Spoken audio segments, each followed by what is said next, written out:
citizen, if you're a U.S. citizen, that first page where you have your picture, those 2 pages right there, just make a copy of that and send it to us, or you'll need a copy of your birth certificate. If you are a permanent resident, then you can submit a copy of your green card. You'll also need articles of incorporation if you're a corporation. You'll also need corporate stock certificates, shareholders agreement.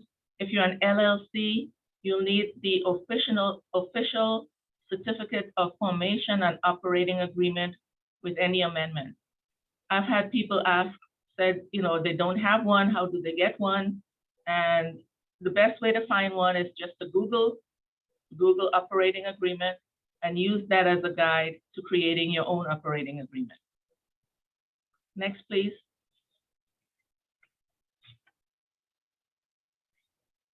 Okay, so we are going to get to the application. And as I said before, just be honest and complete the application to the best of your ability. If you have completed the application and you're not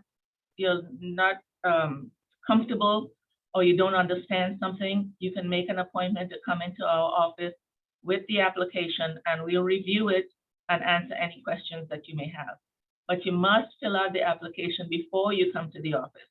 We cannot help you fill out the application, but we will answer questions that you may have. The beginning of the application, we have the basic information. And one of the ways that we communicate with you is by email. So please make sure that your email address is correct. And also, of course, your phone number, but the email is the main way, the main mode of communication between our office and you. Also, if you've ever been DBE certified and you've been denied, or if you haven't been DBE certified, just fill out this section with NA or provide the information that's requested if you've been DBE certified. The general information in section 2, this is just a brief description of what your firm, the kind of business your firm does. But what you do not want to put in this section is, please see attached. Just write out or type out a couple of sentences so we'd have an idea of what your firm does. And also, you'll also need to get the NAICS code, which you can get from www.census.gov. The NAICS code can be a little bit tricky. It's a six-digit number, and you'd have to do a search for what your company does. You would not find an exact match. Well, usually it's not an exact match, but so you'll have to find the one that's closest to what you do. And you provide us with the NAICS code. We will check and ensure that it's something that your firm does. And then we'll just go on from there. And you need to fill in the date that your firm was established. And don't feel bad if it was last month. That's okay. We understand that, you're just starting out. Next, please. On it's actually page 6 of 14. We ask for your tax ID number. Do not put your social security number in there. Put your tax ID number. If you don't have one, you can obtain one, but just please don't put your social security number in there. Choose the type of the legal business. Choose the type of legal business that your firm. You can be a sole proprietor, you can be an LLC, you can be a corporation, but just choose one. Okay, you can't choose more than one, just choose one. Then the number of employees, that's self-explanatory. The big one that we have a lot of misunderstanding about is number 9, as far as the gross receipts. The gross receipts must be obtained from your business taxes. It's usually on line 1 or line 1A, but that's the gross receipts that we're after that you need to put on here. And if you have any affiliates, you also need to provide the taxes for those affiliates. And when we say affiliate, we mean that if you own another company or you are an officer of another company, then those companies, they are an affiliate of the applicant firm. So we need taxes for your firm, and we need taxes for all of the affiliates. Let's see, and as we go down the line, number 2, it asks if you have any other firm, if you have an ownership interest in any other firm.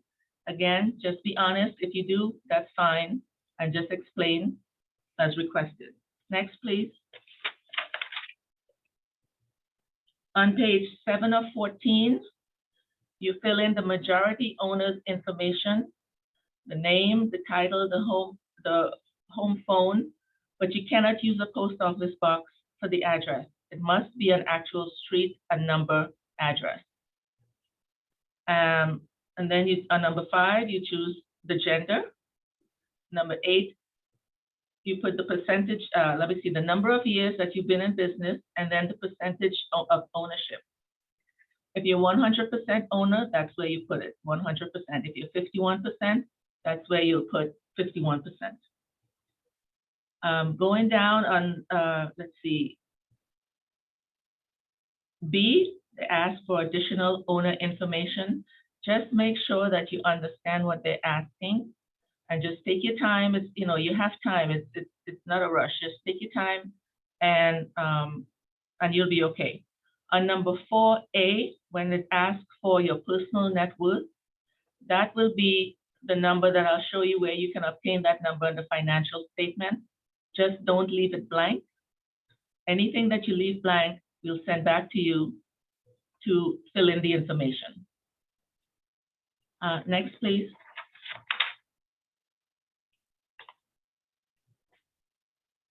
Section 3 is that continuation of Section 2, where it asks for owner information again. Just, it has the gender information, the percentage owned, whether you're a U.S. citizen or you are lawfully admitted permanent resident. Just check the boxes as pertains to you.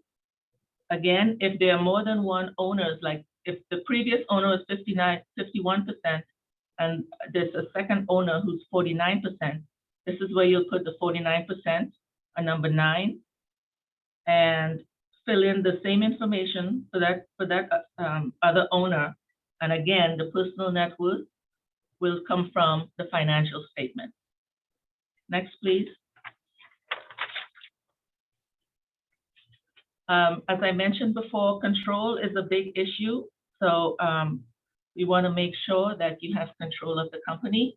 So in this section where it says officers of the company, you list all the officers of the company, their name, their title, the date they were appointed, their ethnicity, and their gender. And you'll do the same for the board of directors. If you don't have a board of directors, you can just have, I won't say you can meet with yourself, but you can still do a minute of the meeting. You don't officially have to have a treasurer and a secretary. You can just have one person or 2 people. That's fine. And then you fill out the information on management or supervisory functions for any other business. Again, if you have any problems with these questions, we can help you when you come in. We can answer any questions that you may have. Towards the bottom of the page, that asks for the duties of the owners, officers, directors, managers, and key employees. And there's a list on the left-hand side of all these different tasks. And what we're trying to find out is how often you perform these tasks. And this is part of having control. If you own the company and somebody else does the financials and they do the hiring and the firing and they do the bidding and the estimating, then maybe you're not in control, okay? So take your time and fill this section out. Next, please. On page 10 of 14, it's similar to the previous page, except we're not asking for the owners, we're asking for officers, directors, managers, and key employees. Again, you just check how often these people perform these tasks, so we have a good idea of who does what in the company. The question just below the boxes asks if any officers, directors, they work as managers or supervise another company. We're just trying to get an idea of, the people that are responsible for the business, if they are focused on this company, or if they have another company and they're kind of split, they're divided. At the bottom of the page is inventory. It asks for equipment and vehicles. These are for the business, it's not personal, okay? So if your business has no vehicles or no equipment, just put NA in this box. Number 2, at the bottom, is self-explanatory: office space, street address, whether it's owned or leased by the firm or by the owner, and the current value of the property or the lease. And this is page 10 of 14. Next, please. Next, we have the banking information. Hopefully you have at least one bank where you have your business account, and that's fine. Even if you only have, we don't really care how much money you have in the account, really, but you should have a business account. And this is when you go to the bank and get a proof that you do have a business account.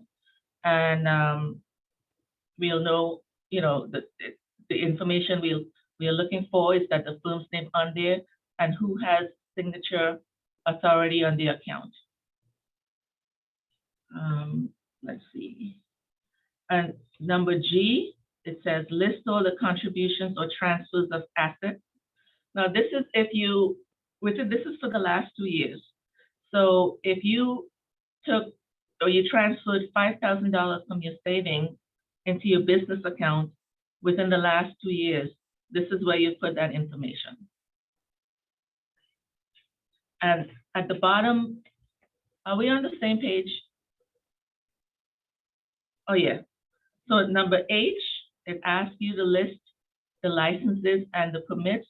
This includes your business tax receipts, your professional license, and any other license that you may need to perform the work of your business. Next. This page is for the Acdbe program. If you don't know if you qualify for Acdbe, you don't have to worry, because if you qualify for Acdbe, we will award you that certification. And with Acdbe, it's a concession. Maybe this is what the concession is at the airport. This is what this position is for. You can either work at the airport or provide a service to the concessionaires at the airport. If you cannot provide a service to the concessionaires, then you will not be awarded Acdbe certification. Construction firms, by the way, cannot be Acdbe certified. But if you're an accountant, if you are you sell an item, then you can be an Acdbe certified. Again, you don't have to worry about it, because if you qualify, we'll automatically award you Acdbe certification. Next page, please. Okay, and this is the Affidavit of Certification. You want to make sure that you read the second paragraph, which states that we have the right to contact the people that you've listed on your application or the companies that you've listed to verify information. We may not, but you are stating that it's okay for us to do that. So you fill out the rest of the information, and then you must have this page notarized. You sign it, you date it, and you have it notarized. And that's it as far as the application. Vanetta, are we taking questions now? Or Pam? Hi there, I just had to find my mute button. Let's go in and see if we've got a couple before we go further. Marlene Damas, hello, I have my NACE code, my business is registered, so what should I do next? As far as She And I'm has not sure if NAICS. that's in terms of her certification or just how to start her business. Yeah, I'm not sure what she means either. Marlene, let me see if I can find you and we'll unmute you. Let me get my list of people here.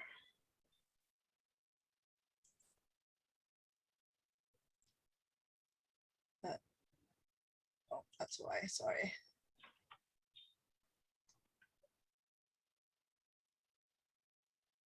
Marlene, I'm gonna allow you to, if you want to clarify your question. Can you hear me? There she is. Hello, good afternoon. Thank you for receiving me. My question is that I have registered my business. We just recently opened a couple of months ago, and I did the NACS. I think it was Sam's from Sam's, but I just found out that I have to do certification. So I don't know if I did mine backwards or if I am going through the right process. And then if I have already got my NACS, do I now do the certification, or what did I make the right steps? Did you fill out the application? Oh no.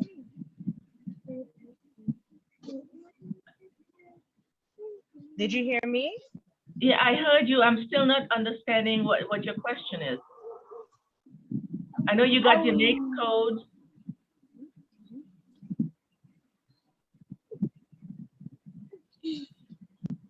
You know, Marlene, we're not picking you up. So how about type a little clarification, more specific? No, we are not hearing you right now.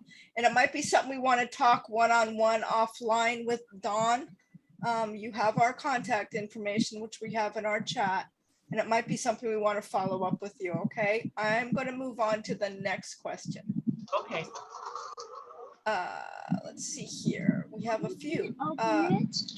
Open it. Okay, Tanita asks, if you're a nonprofit, but you have no owners, only a board of directors, can a nonprofit apply? No, only a for-profit firms can apply for DBE certification. Thank you. Mhm. Alicia asks a good question. I have a woman and minority. I have a WBE and WMBE. Is the DBE the same? No, the DBE is not the same. The DBE is a federal program with the US DOT, and in Florida, we are under the FDOT. It's a different program. This is not WBE or WMBE. This is a totally different program. Thank you. Mhm. And Mac asks, how long does it typically take to receive the DBE designation after the application is turned in? Once the application is turned in and we review it, what takes the most amount of time is when we don't get all the information that we requested, all the documents. So let's say if you provided all the documents that were required and you submitted it with the application, it can take anywhere from 30 to 90 days, but it probably wouldn't take that long since you provided everything. At the end of the process, after we've ensured that we've done our due diligence and ensure that you have all the information, then we'll schedule an interview. And again, it can take anywhere from 30 to 90 days. Excellent, thank you. And they keep jumping. People are asking lots of questions. Marcia or Marcia, my office is in Dade County, but I work in all 3 counties of South Florida. Can I still apply? You can apply, but you'd have to apply in Miami. If that's where your headquarters office is, then you have to apply in Miami. You can't apply in Broward County. Okay, Alicia says she's in the home health business. How can you help us? Interesting. How can, who help us? The DBE program?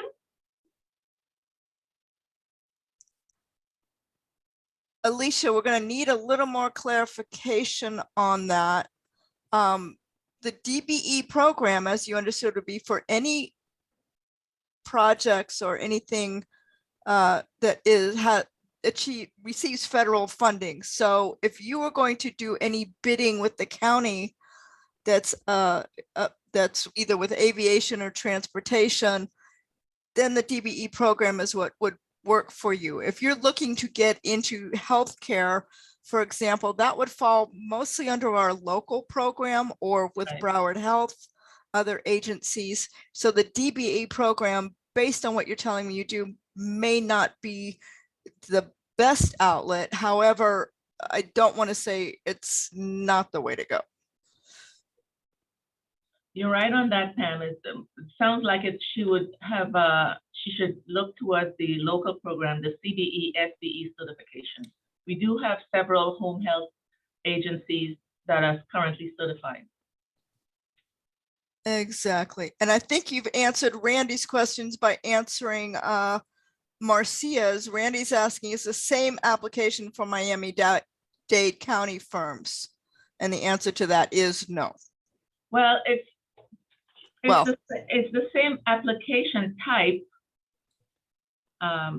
but you'd have to apply in Miami, not Broward County.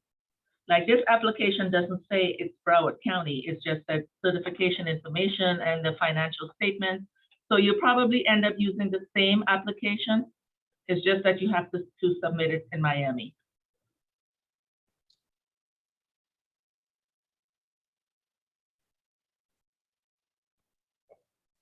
Mac is asking, if I'm certified DBE Florida, is this still required? So perhaps he got certified through FDOT directly, or He does not have, if he got certified, his firm got certified through FDOT, then he need not go through this process. He's already certified. That means that he can bid on projects within the whole state of Florida.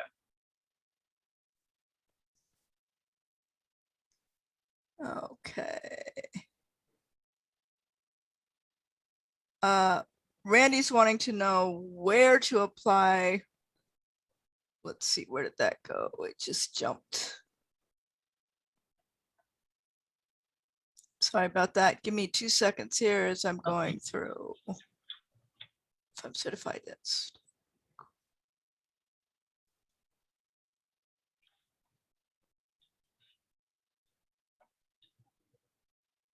What if I'm ACDBE certified? How would I know airport concession space number and information?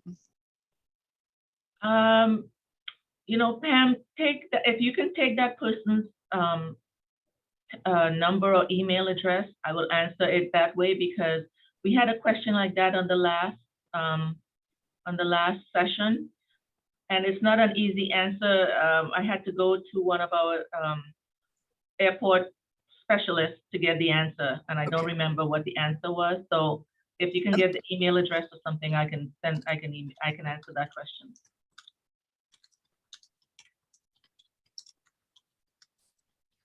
Thank you. I'm just sending a quick typing offline. From what I understand is people have had a lot of problems trying to get a hold of a contact person at the airport. Yeah.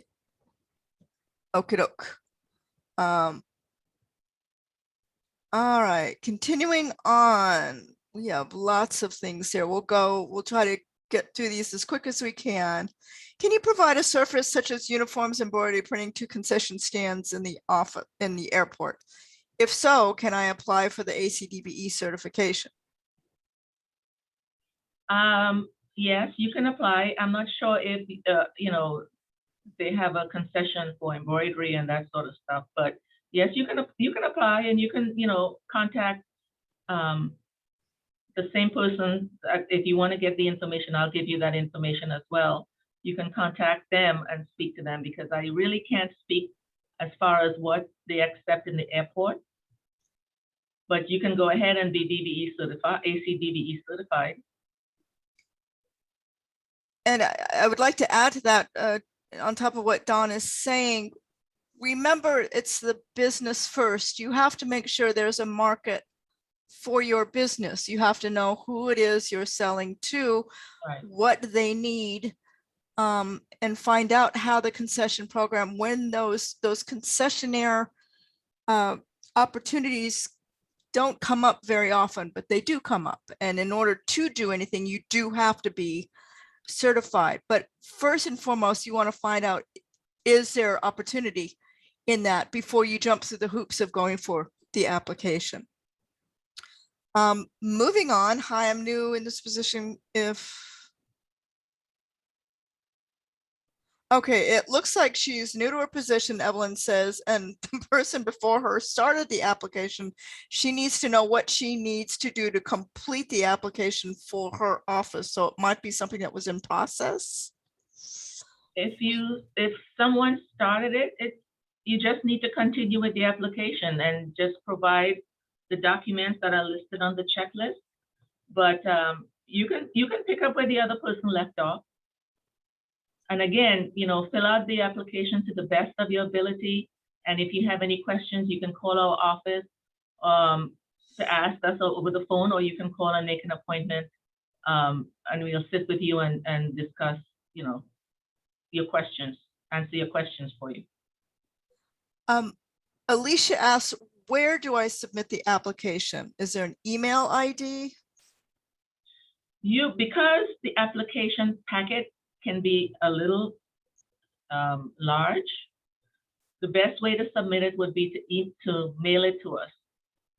We are not yet accepting DBE online, but so that you can mail it or you can hand deliver it to our office, and it's downtown Fort Lauderdale. If you provide all the documents that are required, it can be a little large.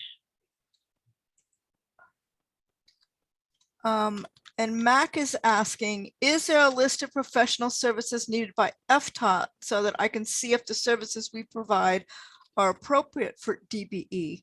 And Mac, I'm sending you, I'm typing an answer that yes, you can go on the FDOT website, and they do have a DBE supportive services area, and they talk very specifically about the types of services that they need, as well as what bids they're vetting and what's out there. So there's a wealth of information on the FDOT website.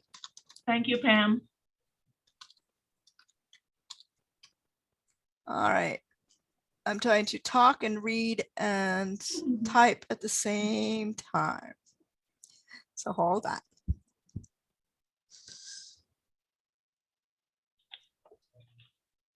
Randy's coming back and saying, where do they apply in Miami? At Miami-Dade County or FDOT District 6? So what other office handles this? They should be able to look that up online. Yes, I don't know which specific office in Miami you need to apply, but they do have a certification office just like we do. So, that might be your first stop. Try and talk to someone in the certification office, and they will guide you or lead you to the person that you need to speak with or point you in the right direction. Randy, before the end of the seminar, I'll try to find a website for you, okay? And get something up for you. Oh, I think Vanetta just put something on there. Yeah, hold on. Oh, there you go. She may have put something up in the chat. Yeah. Marlene says, I'm a financial planner. Our office is an insurance agency. Would we be able to assist with open enrollment? Open enrollment? So I think she's thinking for insurance purposes, employee insurance purposes. Again, I can't answer that. Yeah. It would depend on what remember the bids that come out you would be answering to are from specific agency. It would only be if a specific agency was putting out something out of aviation or transit where there was an insurance based, and that would be more on their business concessions administrative side. Those do come out, but I don't know when it's due next. Yeah, I don't know. On the local side, there is opportunity. Oftentimes they have insurance when with Broward County on the local side, I know they often are looking for things to do with our health and insurance programs. Yeah. Mhm. Dr. Keisha wants to know, where do we find information on opportunities that are open now and in the future? I guess that would be the same answer as the website you gave to Randy. I think it was Randy, to go on For the FDOT The website. FDOT. Yeah, And you can also in our newsletter, and when we do have DB opportunities, we do put them out there. Once you are certified, you go into the DBE database, which is maintained by FDOT. And that database is used to announce any procurements. Anything that we've got going out through transit and or aviation that has a DBE component would go to that website as well.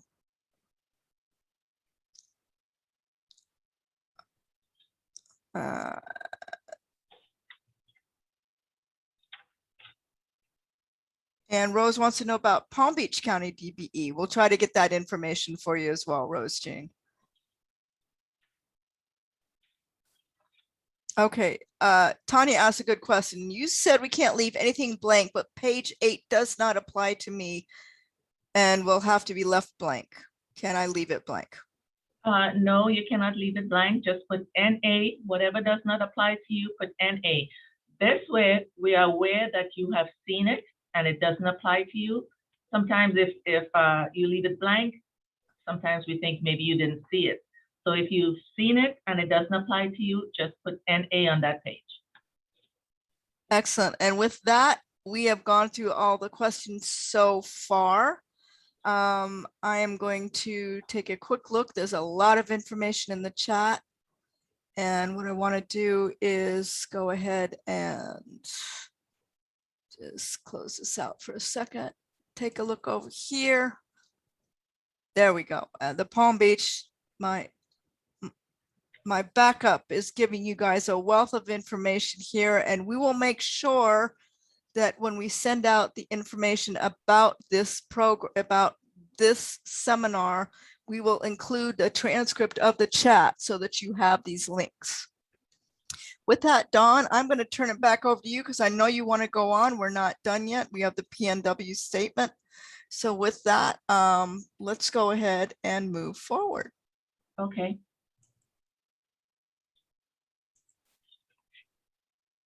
So we have the personal net worth statement. If you have 2 owners, we need 1 per owner. If you have 3 owners, we'll need 1 per owner still. When you fill this out, it's very important that you put in the as of date.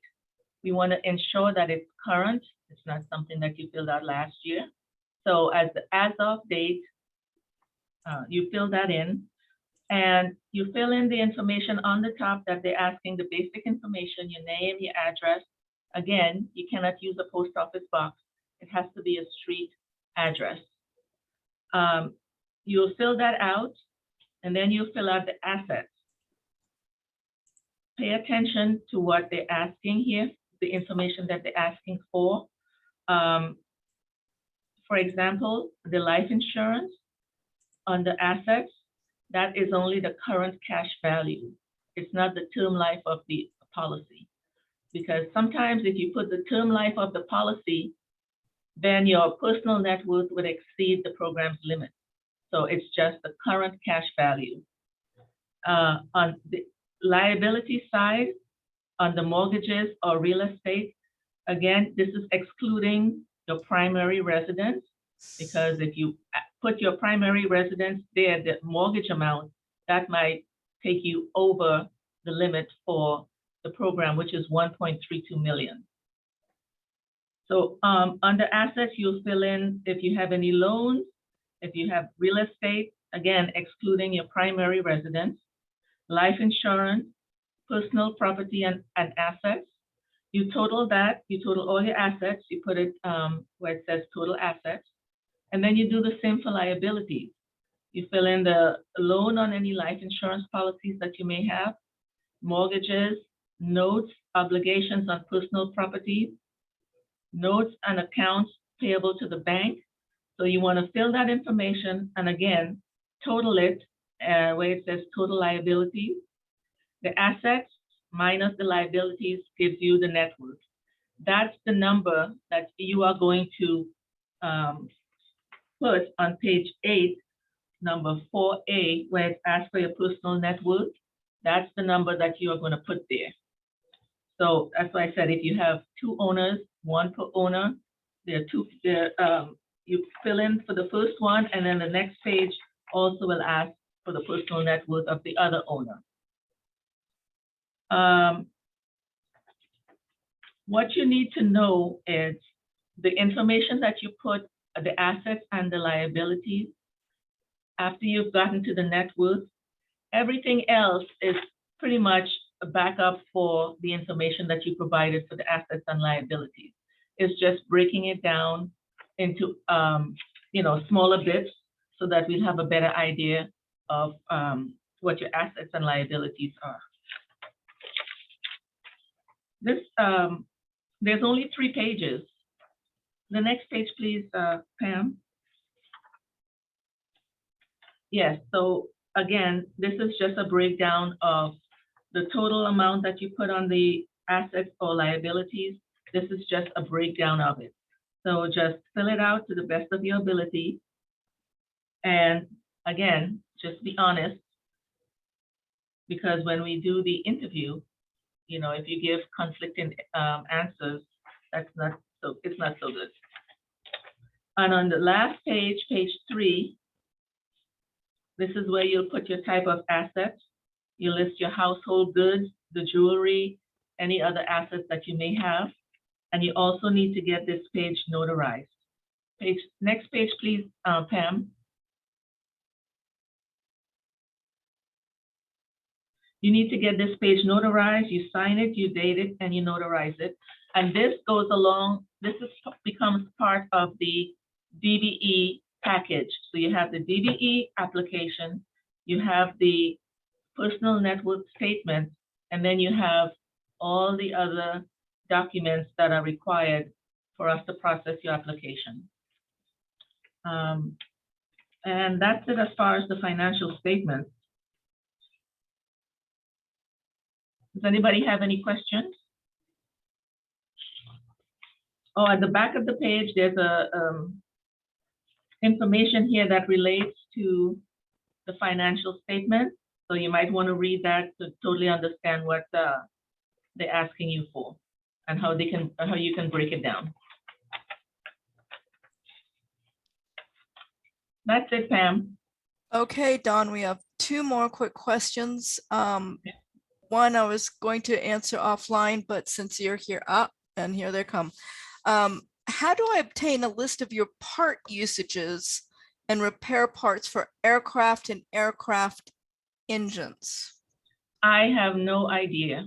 You can take that one, Pam. I really don't. So the first thing you would have to do is you'd have to contact aviation. And that falls under the Broward County Aviation Division, their list of procurement services. So if you're talking about for Fort Lauderdale, there's 2, we run 2 airports. So it would be hard to know exactly what you're talking about there. It's, they have their own website. It is fll.net. And I would recommend going on that and reading about in their business. They have a whole section for doing business with the airport, and that's what I would recommend you start there and go from there.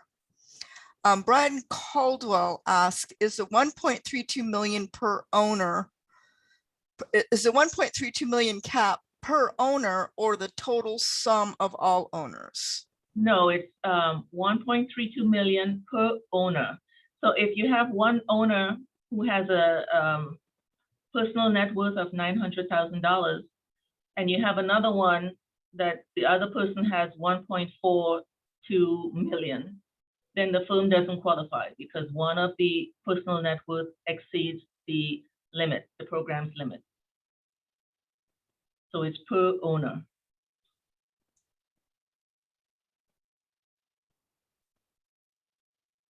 Okay.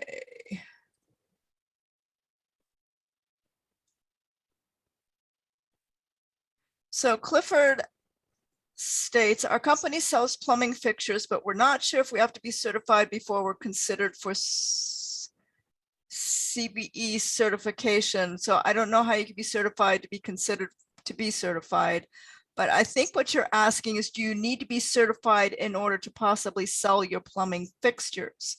Only if the particular commodity is being advertised as a has been reserved strictly for our sheltered market firms. You're talking about the local program, however, and we can talk to you more about that, Clifford, offline.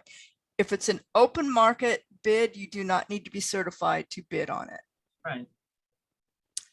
And again, I think we just answered that. So that is the last of those questions.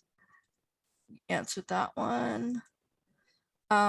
There will be a recording of this meeting. What we will be sending out to you all is a copy of this PowerPoint and a copy of the chat.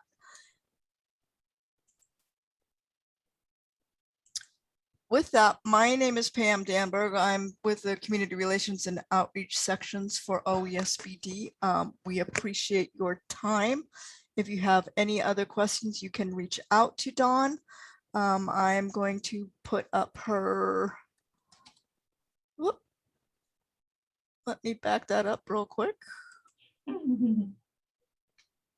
Actually, let me do this. We'll stop sharing for a second. Go here and share. And are you seeing Mr. McDonald's? Yes. Website Sandy's information? picture. There you go. Please reach out to us here. And we thank you for your time today. Have a good day. All right. Thank you very much for participating. Bye.